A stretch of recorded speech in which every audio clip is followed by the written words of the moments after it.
Buckle up, listeners, because today we're diving headfirst into a controversy that's got Nigeria buzzing, the Edo State governorship election. Everyone's talking about it, right? And not just about who snagged the win. It's true.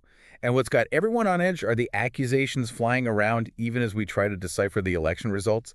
You see, this whole thing taps into a sensitive nerve in Nigeria, the question of election integrity. It's way bigger than just Edo State. You're absolutely right. The stakes are huge, potential ripple effects for the whole nation. We're digging into this with a fresh stack of news articles, all dated September 22nd, 2024. And let me tell you, it's a wild ride. We're talking about claims of blatant interference with the vote counting, allegations of party officials getting locked out of the process, even a shooting at a collation center, the places where they tally up all the votes. And just to be clear, those collation centers, they're like the heart of an election. That's where everything converges, where the votes are gathered, counted, and double-checked. Any whiff of foul play at that stage throws the entire result into question. And that's exactly what the People's Democratic Party, the PDP, is claiming. They're basically saying, hey, someone's messing with the scoreboard. But before we get into the nitty-gritty of their accusations, maybe a quick reminder of who the major players are. We've got the PDP on one side, facing off against the All Progressives Congress, the APC, in this political showdown. And it's worth remembering that Nigeria, well, let's just say it has a bit of a past when it comes to guaranteeing those free and fair elections. Not saying anything's decided here, but it definitely puts a spotlight on what's happening in Edo State. Right. It's like everyone's holding their breath, wondering if this is going to be a step forward or a step back. Before we jump ahead, though, let's rewind and set the scene. The governorship itself is a powerful position, impacting the lives of millions. It's not just about local politics. That kind of power, well, it attracts some fierce competition. And that's where these news articles come in. They suggest that maybe, just maybe, this competition crossed the line, and that could have serious consequences for democracy, not just in Edo State, but potentially way beyond. So let's dive into these allegations from the PDP. They're not exactly keeping quiet about it. Those articles quote some pretty strong reactions from their side. Oh, absolutely. Yeah. They're saying this was a deliberate and organized attempt to rig the election.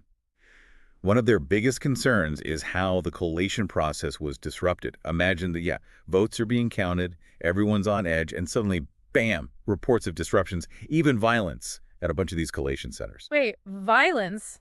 That's a whole other level. What kind of disruptions are we talking about? Well, if you listen to the PDP, it wasn't just, people getting a little loud. They're saying that sometimes they just stopped the counting entirely, and in all the confusion, results were moved, maybe even tampered with. Like someone decided to play musical chairs with the ballot boxes.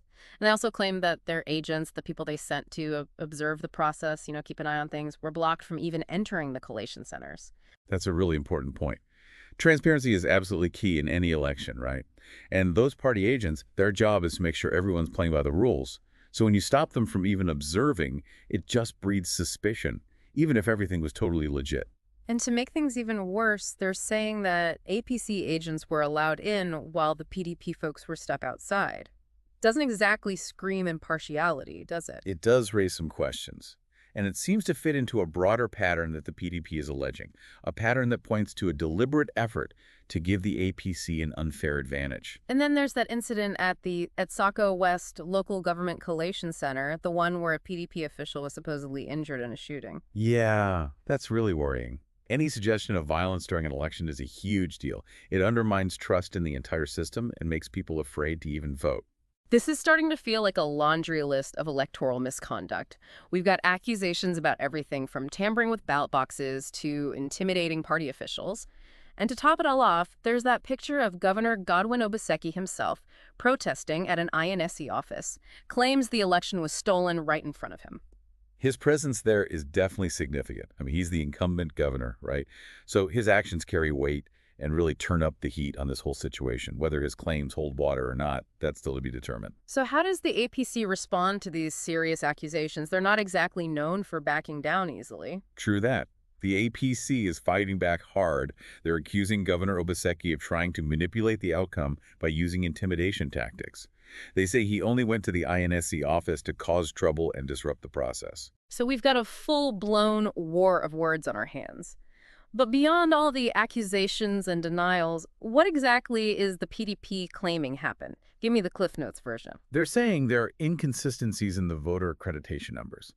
Basically, it looks like the number of voters they say were accredited in some places is higher than the actual number of registered voters, which obviously doesn't make sense. And they're also claiming they have examples of people voting multiple times, ballot stuffing, that kind of thing. And I bet those accusations are hard to just ignore, especially with Nigeria's history of electoral fraud. But let's play devil's advocate for a second.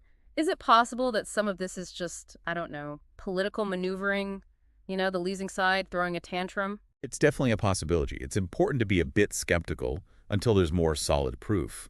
But the crucial thing now is to make sure there's a thorough and unbiased investigation. Right, because right now it's just he said, she said. So what would a completely impartial investigation actually look like in this case? Well, it would involve looking at the actual paper ballots for any signs of tampering, checking the voter registration records against the vote counts, and interviewing everyone involved, the election officials, the party agents, observers. So a deep, deep dive into all the nitty-gritty details. Exactly. And this is important for everyone, no matter who they voted for. This investigation needs to be thorough, transparent, and above all, fair. Okay, so we've got the accusations laid out, heard about those ballot boxes, maybe playing musical chairs, and gotten a sense of how the APC is hitting back.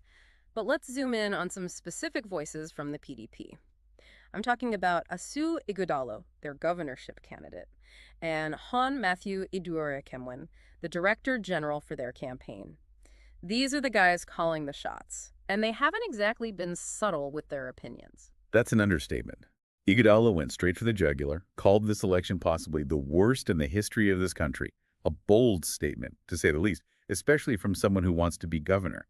Yeah, that's not just crying foul. That's like grabbing a megaphone and blasting it from the rooftops. What about Iduere-Kemwen? What's his take on this whole mess? He's on exactly the same page. Says the PDP was clearly headed for a win until, as he claims, all these irregularities messed everything up. He even doubled down on those accusations of ballot thumbprinting we talked about earlier. So we've got some heavy allegations flying around, accusations of a rigged election. But talk is cheap, right? What I want to know is, what evidence does the PDP have to back all this up? That's the million-dollar question, isn't it? They've made their point, but now they need to show us the receipts. They've pointed to discrepancies in those voter accreditation numbers and the final vote counts, specifically in ICPOBA/Ologbo. That level of detail suggests they might have some hard data to back it up. So they're not just saying, hey, we got cheated. They're giving specific examples of where the numbers don't add up. Precisely. That's crucial if they want to be taken seriously. It's one thing to complain about things not feeling fair. It's a whole other thing to present actual proof of manipulation. So what now? Is there a system in place, like a procedure to handle this kind of dispute? Actually, Nigeria has a pretty clear legal process for challenging election results. The PDP can take their case to election tribunals, which are basically specialized courts for dealing with electoral disputes. Think of it like a courtroom showdown where each side presents their evidence and makes their case. So round two of this fight could be in court instead of at the ballot box. And what if the tribunals decide that the PDP has a point? What happens then? If the tribunals find enough evidence of wrongdoing, they can order a recount, disqualify candidates, even demand a whole new election. And anyone found guilty of messing with the election process, well, they could be in for some serious consequences, fines, jail time, even being banned from holding public office. Wow, so this isn't just about who gets to be governor anymore. It's about protecting the integrity of the whole system. Exactly. What's happening in edostate right now has consequences that reach far beyond the state itself. It's a pivotal moment for democracy in Nigeria. Will the rule of law win out, or will these allegations just disappear? That's a lot to process, for sure. From contested election results to accusations of violence and potential court battles, all in one deep dive, really shows how fragile democracy can be, even in a country like Nigeria, which has come so far. Couldn't have said it better myself. It underscores the vital need for vigilance, for people to hold their leaders accountable, and for a justice system that's fair, transparent, and treats everyone equally, no matter their political stance. Well said. And to our listeners, thanks for joining us on this deep dive into the Edo State election controversy. We've dug into the allegations, looked at the possible evidence, and considered what might happen next. But one question remains.